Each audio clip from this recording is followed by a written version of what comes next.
12 News Storm Trackers monitoring breaking developments tonight from New York City, where they are seeing major flooding in the Big Apple. This is new video.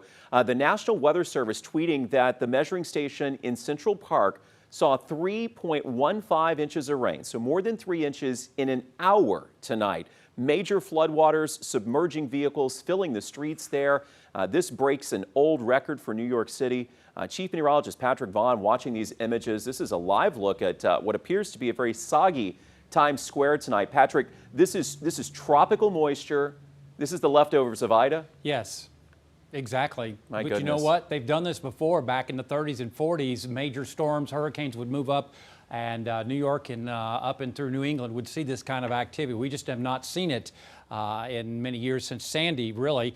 Let's take a look at radar, and radar estimates anywhere between 6 and 7 inches over towards the city of New York. But boy, off to the southwest, almost a foot of rainfall. They are just not equipped to handle that kind of weather that we see a lot in southeast Texas. We see 6 inches in an afternoon and don't bat an eye. It does cause, street flooding, but this is going to be catastrophic flooding, unfortunately, up towards New York and over towards New Jersey, where they had quite a bit, a number of tornadoes up that way, especially over towards, New Jersey. But again, it looks like the heaviest rainfall is moving off to the east of the city of New York, up Long Island, and as you can see, the back edge of the rains off to the south and west. But again, this is associated with the remnants of Ida. Currently, we're looking at a very quiet night across southwest Louisiana, southeast Texas, looking at mostly clear to partly cloudy skies at the Horseman's Western Store, where it's currently 79 degrees. No surprises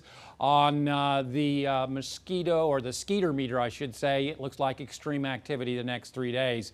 Nothing locally on radar, just some high clouds out there left over from showers and storms. We are watching showers and storms in through Mississippi. These could make a run for our area overnight. Right now, I think the chance is pretty low, but something just in case to watch overnight. Currently, we're at 81 in Port Arthur. MJ Ponsegra reporting 81.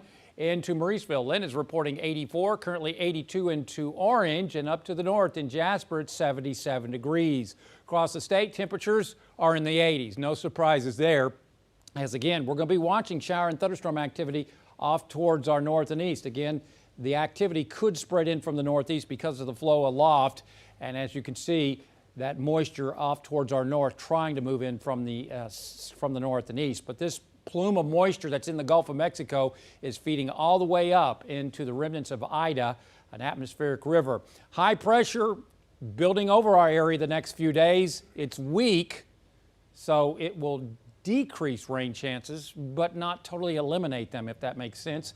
And if this doesn't change, then we're going to see a scattering of showers and storms because of this upper level disturbance coming in late in the day on Labor Day. Otherwise, it will interact with daytime heating and quite a bit of moisture over East Texas and Louisiana. In the tropics, some good news to report as far as Invest 91L. Watching low pressure that's east of Nicaragua, likely to go inland, but a piece of energy could spin on in to the Bay of Campeche over the weekend into early next week. It looks like the chances of anything tropically developing is quite low at this time. And of course, we are watching Tropical Storm Larry way out in the far eastern Atlantic, and as you can see, it looks like this is going to recurve off towards the north. Not an issue for us, as the storm is going to be swept up around high pressure. Going to be a Cat 3, maybe a 4, as it heads on towards the open Atlantic. Tonight looks pretty quiet across southeast Texas. Again, looking at showers and thunderstorms along the coastline in the morning, and then towards the late afternoon and evening hours could be coming in from the north and east, making an attempt to move on into the area. On the Gulf tomorrow, slightly choppy seas around 1 to 2. We'll see west and south winds becoming mostly clear, lows mid-70s tonight. Tomorrow, highs mid-90s, 20 to 30% coverage. Could be more if those storms make it into the lakes area. And looks quiet over the next couple of days. Slim rain chances, at least in the triangle, and very little rainfall expected on Sunday. Monday's the big question mark as far as whether or not that disturbance will bring us scattered showers and storms in a possible weak front by the middle of next week.